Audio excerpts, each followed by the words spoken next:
ਕੇਂਦਰੀ ਗ੍ਰਹਿ ਮੰਤਰੀ ਅਮਿਤ ਸ਼ਾਹ ਨੂੰ ਬਲਵੰਤ ਸਿੰਘ ਰਾਜੋਆਣਾ ਨੇ ਪਟਿਆਲਾ ਜੇਲ੍ਹ 'ਚੋਂ ਚਿੱਠੀ ਲਿਖੀ ਹੈ। 4 ਸਫ਼ਿਆਂ ਦੀ ਇਸ ਚਿੱਠੀ ਦੇ ਵਿੱਚ ਰਾਜੋਆਣਾ ਦੇ ਵੱਲੋਂ ਉਸ ਗੱਲ ਦਾ ਜਵਾਬ ਗ੍ਰਹਿ ਮੰਤਰੀ ਨੂੰ ਦਿੱਤਾ ਗਿਆ, ਜਿਸ ਦੇ ਵਿੱਚ ਉਹਨਾਂ ਨੇ ਸੰਸਦ ਵਿੱਚ ਬੋਲਦਿਆਂ ਆਖਿਆ ਸੀ ਕਿ ਜਿਸ ਵਿਅਕਤੀ ਨੇ ਗੁਨਾਹ ਕਰਕੇ ਉਸ ਦਾ ਪਛਤਾਵਾ ਹੀ ਨਹੀਂ ਕੀਤਾ, ਉਸ ਵਿਅਕਤੀ ਨੂੰ ਰਹਿਮ ਦਾ ਕੋਈ ਵੀ ਹੱਕ ਨਹੀਂ ਹੈ, ਉਹ ਹੱਕਦਾਰ ਨਹੀਂ ਹੈ ਰਹਿਮ ਦੀ ਅਪੀਲ ਕਰਨ ਦਾ, ਜਿਸ ਦੇ ਉੱਤੇ ਰਾਜੋਆਣਾ ਦੇ ਵੱਲੋਂ ਇਹ ਜਵਾਬ ਦਿੱਤਾ ਗਿਆ। ਰਾਜੋਆਣਾ ਨੇ ਆਖਿਆ ਕਿ ਤੁਸੀਂ ਦੇਸ਼ ਦੀ ਪਾਰਲੀਮੈਂਟ ਵਿੱਚ ਖੜ ਕੇ 28 ਸਾਲਾਂ ਤੋਂ ਜੇਲ੍ਹ ਅਤੇ 17 ਸਾਲਾਂ ਤੋਂ ਫਾਂਸੀ ਚੱਕੀ ਵਿੱਚ ਬੈਠੇ ਮੈਨੂੰ ਸੰਬੋਧਨ ਹੁੰਦੇ ਹੋਏ ਇਹ ਕਿਹਾ कि जिस व्यक्ति ने गुनाह किया अगर उसको अपने गुनाह का एहसास ही नहीं है, पछतावा ही नहीं है, वो व्यक्ति दया दा रहम दा हकदार नहीं है। तुहाडे वालों पार्लीमेंट विच दिते हुए बयान ते मैं यही कहना चाहुंदा हाँ, तुसीं मेरे ते वो कानून लागू करन दा यतन कर रहे हो जिहड़े अजे देश विच लागू ही नहीं होए। फिर भी मैं तुहानूं ये दसना चाहुंदा हाँ कि मैं कोई गुनाह कीता ही नहीं, तां मैं पछतावा किस गल दा करां, माफ़ी किस गल दी। मैं तुहानूं ये याद करवाउणा चाहुंदा हाँ कि तुहाडी पार्टी दे सिरमौर आगू अते देश दे प्रधान मंत्री मोदी जी ने पार्लीमेंट विच खड़ के ये कहा सी कि 1984 विच कांग्रेसी हुक्मरानां वल्लों सिखां दे सर्वोच्च धार्मिक अस्थान रूहानीयत दे केंद्र श्री दरबार साहिब जी ते टैंकां तोपां नाल कीता गया हमला अते हज़ारां निर्दोष सिखां दा कीता गया कतलेआम देश दी एकता अते अखंडता दे सीने विच खोबिया होया खंजर है। कांग्रेसी हुक्मरानां वल्लों कीते हुए गुनाह अते पाप हन।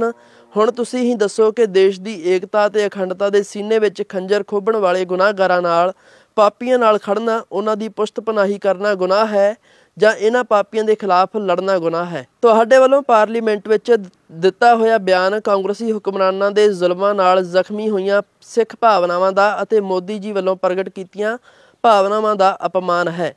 अमित शाह जी, जिथों तक देश के संविधान नूं मनण दी जां ना मनण दी गल है, मैं अदालत विच सच बोलिया। मैं जो भी कीता उसनूं अदालत विच स्वीकार कर लिया। मैं अदालतां नूं ये भी दस्सिया कि मैं ये सब क्यों कीता है। मैं अदालतां दी झूठी कार्रवाई का हिस्सा नहीं बनिया। तुसीं कहंदे हो कि संविधान नूं नहीं मनदा। मैं तुहानूं ये पुछना चाहुंदा हाँ कि हज़ारां निर्दोष सिखां दी दिल्ली दीआं गलियां विच कतलेआम करन वाले, गुजरात दंगिਆਂ ਦੇ ਦੋਸ਼ੀ, बीबी बिलकिस बानो दे गुनाहगार ਅਤੇ होर भी घिनौणे तो घिनौणे अपराध करन वाले सारे गुनाहगार ਅਤੇ अपराधी की संविधान नूं मनण वाले लोक हन? की संविधान उन्हां नूं ये सारे घिनौणे अपराध करन दी इजाजत दिंदा है? फिर तां अजब है कि तुहाडा संविधान नूं मनण दा फलसफा कि जिन्ने मर्जी घिनौणे तो घिनौणे अपराध करो, फिर अदालतां विच आके मुनकर हो जावो, चंगे वकील करो, केस लड़ो अते अपने आप नूं निर्दोष साबित करो ते रिहा हो जावो। की फिर तुहाडा संविधान नूं मनण दा ये सारा वरतारा झूठ, धोखे, फरेब अते गुनाहगारां अते अपराधियां दी पुश्त पनाही नहीं कर रहा? इस झूठ दे चल रहे कारोबार दे विचों सच नूं समर्पित सभ्यक समाज दी सिरजना किवें हो सकेगी? तुहानूं सोचण दी ज़रूरत है। तुहानूं सच तो डरन दी नहीं, सगों सच दा सन्मान करन दी ज़रूरत है। नहीं तां साडे जीवन दे विचों सच समाप्त हो जाएगा। वैसे सच अते हुक्मरानां दा सदियां तो वैर ही रहा है। अमित शाह जी, जदों मैं अदालतां विच अपने कीते नूं स्वीकार ही कर लिया, उस दे बदले मिली सज़ा नूं भी हस के स्वीकार कर लिया, फिर किसी अगे कोई अपील करन दा जां फिर किसी तो रहम मंगण दा तां कोई सवाल पैदा नहीं हुंदा। ये अपील जिहड़ी तुहाडे कोल पिछले 12 सालों तो विचार अधीन है, इस अपील समुची सिख कौम दीआं भावनावां दे अनुसार श्री अकाल तख्त साहिब जी के आदेश ते श्रोमणी गुरुद्वारा प्रबंधक कमेटी वालों पाई गई है, जिसनूं देश के राष्ट्रपति ने स्वीकार किया, जिस ते कार्रवाई करते हुए देश के गृह मंत्रालय ने मेरी फांसी की सज़ा ते रोक लगा दी।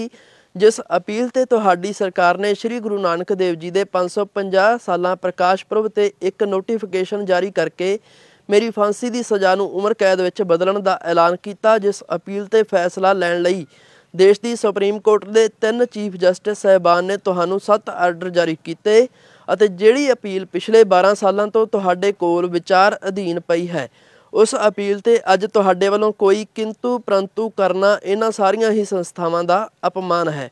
फिर भी इस अपील ते कोई भी फैसला लेना तुहाडा अधिकार खेतर है, जिस फैसले का मैं बहुत लंबे समय तो इंतज़ार कर रहा हाँ।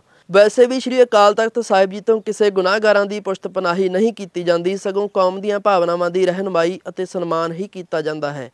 तां ही तां हज़ारां सिख नौजवानों नूं झूठे पुलिस मुकाबलिਆਂ ਵਿੱਚ मारन वाले 4% जाली वोट नाल धक्के नाल बने कांग्रेस पार्टी के मुख मंत्री के पापां अते गुनाहां दा अंत करन वाले भाई दिलावर सिंह जय सिंह वाला नूं ਸ਼੍ਰੀ ਅਕਾਲ ਤਖਤ ਸਾਹਿਬ ਜੀ ਵੱਲੋਂ ਕੌਮੀ ਸ਼ਹੀਦ ਦਾ ਦਰਜਾ ਦਿੱਤਾ ਗਿਆ ਹੈ।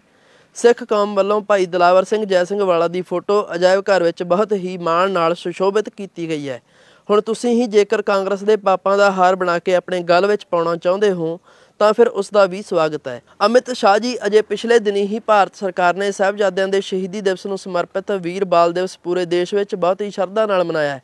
ਇਸ ਮੌਕੇ ਵੀ ਪ੍ਰਧਾਨ ਮੰਤਰੀ ਜੀ ਨੇ ਕਿਹਾ ਹੈ ਕਿ ਦੇਸ਼ ਸਾਹਿਬਜ਼ਾਦਿਆਂ ਦੀਆਂ ਸ਼ਹਾਦਤਾਂ ਨੂੰ ਪ੍ਰੇਰਨਾ ਲੈ ਰਿਹਾ ਹੈ। ਸਾਹਿਬਜ਼ਾਦਿਆਂ ਦੀਆਂ ਸ਼ਹਾਦਤਾਂ ਤੋਂ ਤਾਂ ਜ਼ੁਲਮ ਦੇ ਖਿਲਾਫ, ਗੁਨਾਹਗਾਰਾਂ ਦੇ ਖਿਲਾਫ, ਪਾਪੀਆਂ ਦੇ ਖਿਲਾਫ ਲੜਨ ਦੀ ਪ੍ਰੇਰਨਾ ਮਿਲਦੀ ਹੈ, ਨਾ ਕਿ ਜ਼ਾਲਮਾਂ ਤੇ ਪਾਪੀਆਂ ਤੋਂ ਰਹਿਮ ਮੰਗਣ ਦੀ ਅਤੇ ਉਹਨਾਂ ਦੀ ਈਨ ਮੰਨਣ ਦੀ। ਤੁਸੀਂ ਮੈਨੂੰ ਸਿੱਖ ਧਰਮ ਤੇ ਹਮਲਾ ਕਰਨ ਵਾਲੇ ਅਤੇ ਹਜ਼ਾਰਾਂ ਨਿਰਦੋਸ਼ ਸਿੱਖਾਂ ਦਾ ਕਤਲੇਆਮ ਕਰਨ ਵਾਲੇ ਕਾਂਗਰਸੀ ਹੁਕਮਰਾਨਾਂ ਦੇ ਖਿਲਾਫ ਆਪਣੇ ਚੱਕੇ ਹੋਏ ਕਦਮ ਦੀ ਮਾਫੀ ਮੰਗਣ ਅਤੇ ਪਛਤਾਵਾ ਕਰਨ ਲਈ ਕਹਿ ਰਹੇ ਹੋ। ਇਹ ਕਦੇ ਵੀ ਨਹੀਂ ਹੋ ਸਕਦਾ। ਤੁਸੀਂ ਗੱਲਾਂ ਤਾਂ ਧਰਮ ਦੀਆਂ ਕਰਦੇ ਹੋ, ਪਰ ਪੁਸ਼ਤ ਪਨਾਹੀ ਗੁਨਾਹਗਾਰਾਂ ਤੇ ਪਾਪੀਆਂ ਦੀ ਕਰ ਰਹੇ ਹੋ। ਤੁਹਾਡੀ ਕਹਿਣੀ ਤੇ ਕਰਨੀ ਵਿੱਚ ਬਹੁਤ ਫਰਕ ਹੈ। ਤੁਸੀਂ ਪਾਰਲੀਮੈਂਟ ਵਿੱਚ ਖੜ ਕੇ ਔਰਤ ਦੇ ਸਨਮਾਨ ਦੀਆਂ ਬਹੁਤ ਵੱਡੀਆਂ ਗੱਲਾਂ ਕਰਦੇ ਹੋ। ਔਰਤਾਂ ਦੇ ਖਿਲਾਫ ਹੋਣ ਵਾਲੇ ਘਿਨਾਉਣੇ ਅਪਰਾਧਾਂ ਲਈ ਸਖਤ ਤੋਂ ਸਖਤ ਕਾਨੂੰਨ ਬਣਾਉਣ ਦੀ ਗੱਲ ਕਰਦੇ ਹੋ, ਪਰ ਜਦੋਂ ਹਕੀਕਤ ਵਿੱਚ ਦੇਖਦੇ ਹਾਂ ਤਾਂ ਸਾਡੇ ਦੇਸ਼ ਦੀਆਂ ਮਾਣ ਓਲੰਪਿਕ ਵਿੱਚੋਂ ਮੈਡਲ ਜਿੱਤਣ ਵਾਲੀਆਂ ਸਾਡੀਆਂ ਬੇਟੀਆਂ ਦਾ ਸਰੀਰਕ ਸ਼ੋਸ਼ਣ ਕਰਨ ਵਾਲੇ ਬ੍ਰਿਜ ਭੂਸ਼ਣ ਵਰਗੇ ਦਰਿੰਦੇ ਤੁਹਾਡੇ ਨਾਲ ਖੜੇ ਨਜ਼ਰ ਆਉਂਦੇ ਨੇ। ਤੁਸੀਂ ਆਪਣੇ ਮੈਡਲ ਅਤੇ ਅਵਾਰਡ ਵਾਪਸ ਕਰ ਰਹੀਆਂ ਸਾਡੇ ਦੇਸ਼ ਦੀਆਂ ਮਾਣ ਬੇਟੀਆਂ ਦੀ ਪੁਕਾਰ ਸੁਣਨ ਨੂੰ ਤਿਆਰ ਨਹੀਂ ਹੋ। ਤੁਸੀਂ ਬੀਬੀ ਬਿਲਕਿਸ ਬਾਨੋ ਨਾਲ ਸਮੂਹਿਕ ਜ਼ਬਰ ਜਨਾਹ ਕਰਨ ਵਾਲੇ, ਉਸਦੇ ਪਰਿਵਾਰ ਦੇ 7 ਜੀਆਂ ਦਾ ਕਤਲ ਕਰਨ ਵਾਲੇ ਅਤੇ ਉਸਦੀ ਮਾਸੂਮ ਬੇਟੀ ਦਾ ਸਿਰ ਧੜ ਤੋਂ ਅਲੱਗ ਕਰਨ ਵਾਲੇ ਪਾਪੀ ਗੁਨਾਹਗਾਰਾਂ ਨੂੰ ਆਜ਼ਾਦੀ ਦੇ ਅੰਮ੍ਰਿਤ ਕਾਲ ਦੇ 75ਵੇਂ ਦਿਵਸ ਤੇ ਲੰਮੀਆਂ ਪੈਰੋਲਾਂ ਦੇਣ ਤੋਂ ਬਾਅਦ ਦੇਸ਼ ਭਗਤਾਂ ਦੀ ਤਰ੍ਹਾਂ ਸੰਸਕਾਰੀ ਬ੍ਰਾਹਮਣ ਕਹਿ ਕੇ ਸਿਰਫ 14 ਸਾਲਾਂ ਬਾਅਦ ਰਿਹਾ ਹੀ ਨਹੀਂ ਕਰਦੇ, ਸਗੋਂ ਉਹਨਾਂ ਨੂੰ ਆਪਣੀ ਪਾਰਟੀ ਦੀਆਂ ਸਟੇਜਾਂ ਤੇ ਬੁਲਾ ਕੇ ਸਨਮਾਨਿਤ ਵੀ ਕਰਦੇ ਹੋ। ਉਹ ਵੀ ਉਹਨਾਂ ਨੂੰ ਜਿਨ੍ਹਾਂ ਨੇ ਪੈਰੋਲ ਤੇ ਗਿਆ ਤੇ ਫਿਰ ਬਲਾਤਕਾਰ ਦੇ ਕੇਸ ਦਰਜ ਹੋਏ ਸਨ।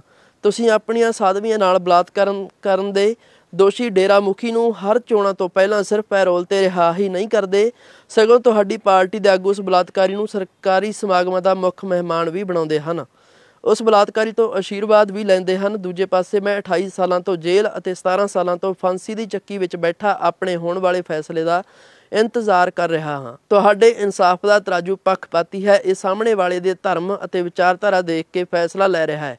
ਤੁਸੀਂ ਬਹੁਤ ਹੀ ਚਲਾਕੀ ਨਾਲ ਸਮਝੌਤਾ ਐਕਸਪ੍ਰੈਸ ਵਿੱਚ ਬਲਾਸਟ ਕਰਨ ਵਾਲੇ ਦੋਸ਼ੀਆਂ ਨੂੰ, ਗੁਜਰਾਤ ਦੰਗਿਆਂ ਦੇ ਦੋਸ਼ੀਆਂ ਨੂੰ ਅਦਾਲਤ ਤੋਂ ਹੀ ਬਰੀ ਕਰਵਾ ਦਿੱਤਾ ਹੈ। ਤੁਹਾਨੂੰ ਆਪਣੇ ਅੰਦਰ ਝਾਤੀ ਮਾਰਨ ਦੀ ਅਤੇ ਇਨਸਾਫ ਦੇ ਤਰਾਜੂ ਨੂੰ ਠੀਕ ਤਰ੍ਹਾਂ ਫੜਨ ਦੀ ਜ਼ਰੂਰਤ ਹੈ।